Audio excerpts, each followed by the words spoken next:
Governor Tim Walz was at the helm when Minneapolis burned following the murder of George Floyd. Even the city's liberal mayor criticized Walz for hesitating to deploy the National Guard. There's philosophically an argument to be made that an armed presence on the ground in the midst of where we just had a police killing is seen as a catalyst. My point to that is we don't need a catalyst, it's already burning. In the hesitation, a police precinct was overrun. City blocks burned. The damage estimate is $500 million. 3 people died.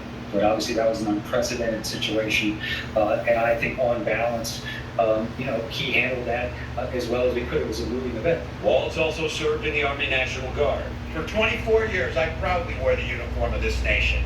He went to Italy and supported the war in Afghanistan.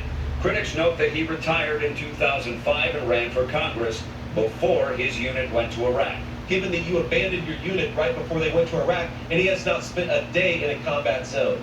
Walz was a teacher, a coach, and a liberal. He supported free college tuition for illegal migrants and issued an executive order to safeguard gender-affirming care. He mandated masks during COVID and set up a hotline for citizens to report violators. He has really embraced this far-left agenda.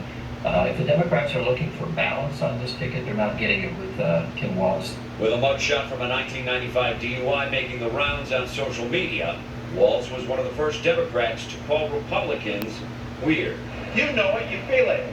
These guys are creepy and yes, just weird as hell. That's what you see.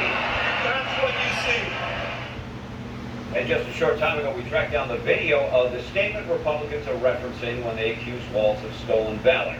It's from his campaign in 2018, and he's advocating assault weapons bans. But we can do background checks, we can do CDC research, we can make sure we don't have reciprocal carry among states, and we can make sure that those weapons of war that I carried in war is the only place where those weapons are.